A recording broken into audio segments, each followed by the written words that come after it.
Welcome to Suman TV. నేను మీ నవీన్. ప్రస్తుతం మనం ట్రీట్మెంట్ రేంజ్ హాస్పిటల్లో ఉన్నాము. మనతో ఉన్నారు ప్రముఖ సైకియాట్రిస్ట్, అదేవిధంగా సెక్సియాలజిస్ట్ డాక్టర్ సునీల్ కుమార్ రెడ్డి గారు. హాయ్ సార్, నమస్తే అండి. సార్, మీ వీడియో కింద ఒక కమెంట్ వచ్చింది. ఒక పెద్ద ఆయన, తాతగారు అనుకుంటా, సో 70+ వయసు ఆయన మెన్షన్ చేశారు అక్కడ. నా వయసు 70 సంవత్సరాలు, నాకు కోరికలు అయితే ఎక్కువగా ఉన్నాయి, కానీ అంగం అనేది స్తంభించడం లేదు అంటున్నారు. సో అట్లాంటి వాళ్ళకంటే 60 దాటిన తర్వాత కోరికలు ఎక్కువ అవుతాయా, లేదంటే తగ్గుతాయా ఏంటి అనేది వాళ్ళకి, ఒకవేళ అంగస్తంభన జరగాలంటే వాళ్ళకి కూడా ట్రీట్మెంట్ ఉంటుందా సార్? సో ఇప్పుడు మనము స్పెసిఫిక్గా ఏంటి అంటే 60 ఏళ్ళ తర్వాత, అంటే ఆ పర్సన్ 70 అన్నారు, కానీ 60 ఇయర్స్ తర్వాత ఏంటి అంటే కోరికలు పెరగడము అలా కాకుండా వాళ్ళ పరిస్థితులు సెక్షువల్ యాక్ట్కి అనుకూలంగా ఉంటాయి. బేసికలీ లైఫ్లో ఈ మనీ సంపాదనలో వెనకపడటం కావచ్చు, ఈవెన్ పిల్లల నుంచి దూరం అవ్వటం కావచ్చు, ఇట్లాంటివన్నీ వాళ్ళ స్ట్రెస్ ఫ్రీ లైఫ్లో ఉంటాయి. సో బేసికలీ ఆ స్ట్రెస్ ఫ్రీ లైఫ్లో ఏంటి అంటే సెక్షువల్ యాక్ట్ అనేది ఒక హైని ఇస్తుంది, మైండ్ రిలాక్సేషన్ ఉంటుంది. ఎగ్జాక్ట్లీ. సో కానీ మనం మాట్లాడుకునే ఈ కేసు ఏంటి అంటే వాళ్ళకి కోరికలు ఉంటున్నాయి, అంటే డిజైర్, సెక్షువల్ యాక్ట్ చేయాలన్న కోరిక ఎక్కువ ఉంటుంది, బట్ దానికి సంబంధించి అంగస్తంభన అనేది సరిగ్గా రావదు. ఎరెక్టైల్ డిస్ఫంక్షన్ అంటాం దాన్ని. సో కోరిక తగ్గట్టు అంగానికి రక్త ప్రసరణ జరగక అంగం గట్టి పడటంలో ఇబ్బంది పడుతుంటుంది, దాన్ని ఎరెక్టైల్ డిస్ఫంక్షన్. సో దీనికి ట్రీట్మెంట్ తీసుకోవడం ద్వారా వాళ్ళ సెక్షువల్ లైఫ్ కానీ సాంసారిక జీవితం కానీ ఈజీగా చేసుకోవచ్చు. ఓకే, ఏంటి ఎట్లాంటి ట్రీట్మెంట్ ఉంది సార్ వాళ్ళకి?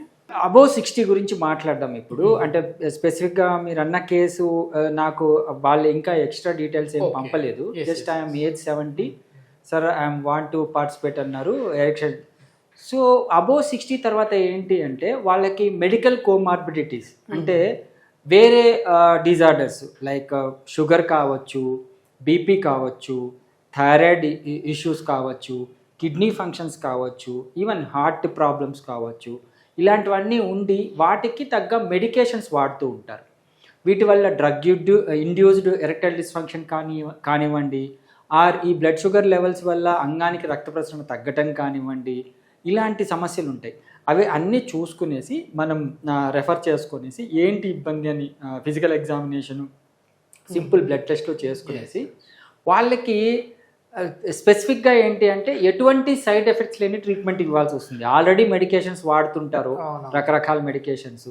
వాళ్ళకి ఎటువంటి ఇబ్బంది లేకుండా ఏంటంటే మన దగ్గర షాక్ వేవ్ థెరపీ అనే ట్రీట్మెంట్ ఉంది. షాక్ వేవ్ థెరపీ అంటే ఇది అకోస్టిక్ వేవ్స్తో, సౌండ్ వేవ్స్తో అంగానికి ఒక మసాజింగ్ టెక్నిక్ లాంటిది ఇవ్వడం అనేది జరుగుతుంది. అది ఆ ఏజ్డ్ పర్సన్స్కి ఇచ్చినా కూడా ఓకేనా సార్? రిజల్ట్స్ ఎట్లా ఉంటాయి? ఎందుకంటే షాక్ వేవ్ పేరులో షాక్ ఉంది కదా, మరి అక్కడ అంత ఏజ్డ్ పర్సన్కి షాక్ ఇస్తే తట్టుకుంటారా?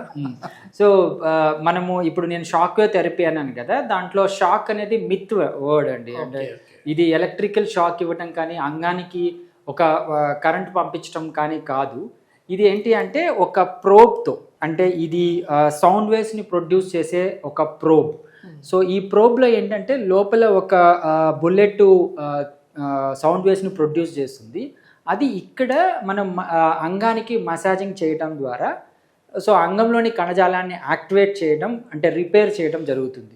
సో ఈ ప్రోబు అంగానికి ఒక మసాజింగ్ టెక్నిక్ లాగా వాడటమే.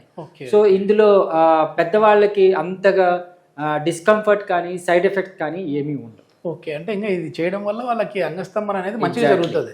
సో ఇందులో అంటే సైన్స్ ఏంటి అంటే బేసికలీ ఇది అంగానికి బ్లడ్ సప్లైని ఇంప్రూవైజ్ చేస్తుంది. ఎప్పుడైతే బ్లడ్ సప్లై ఇంప్రవైజ్ చేస్తుందో ఆటోమేటిక్గా ఎరెక్షన్స్ అనేటివి క్లియర్గా ఉంటాయి. ఓకే, ఇప్పుడు ఆ ఏజ్ అన్న వాళ్ళకి చూస్తే మనకి సెల్డినఫిల్ కానీ టెడనఫిల్ కానీ ఇట్లాంటివి వాడుతూ ఉంటారు వాళ్ళు. సో అట్లా వాడి అంటే మరి అవి ఎక్కువ తీసుకున్న వాళ్ళకి కూడా పనిచేస్తుంది సార్ ఇది?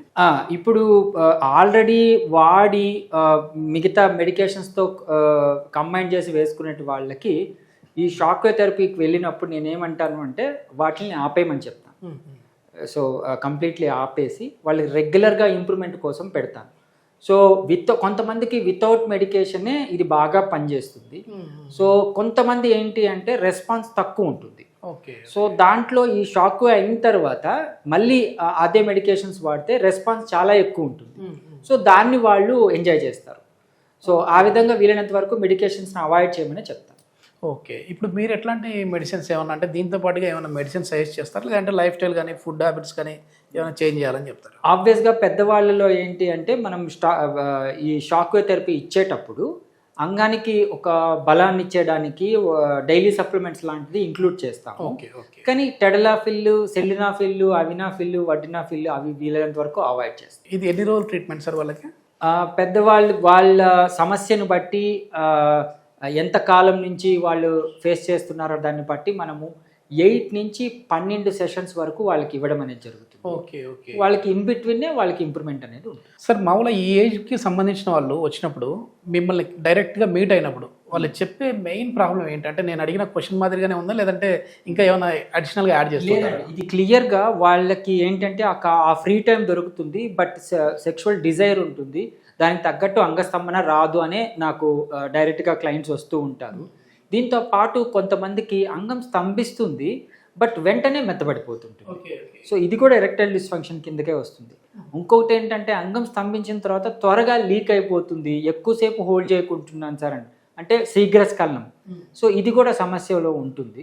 సో ఇవి 2 సమస్యలు పెద్దవాళ్ళలో ఎక్కువ ఉంటాయి. సో దానికి మనం ఈ షాక్ వేవ్ థెరపీ ద్వారా వాళ్ళకి ట్రీట్మెంట్ ఇవ్వచ్చు. ఇప్పుడు ఈ వీర్యం అనేది మామూలుగా ఏజ్ని బట్టి ఎంత ఏజ్ వరకు అసలు ఈ వీర్యం అనేది స్ఖలనం జరుగుతూ ఉంటుంది సార్? అసలు వీర్య స్ఖలనానికి సెక్షువల్ యాక్ట్కి ఏజ్ అంటూ లేదట. అంటే నాకు హయ్యెస్ట్ ఏజ్ వచ్చేసి 87 పర్సన్. నేను చాలా ఇంటర్వ్యూస్లో కూడా చెప్పాను.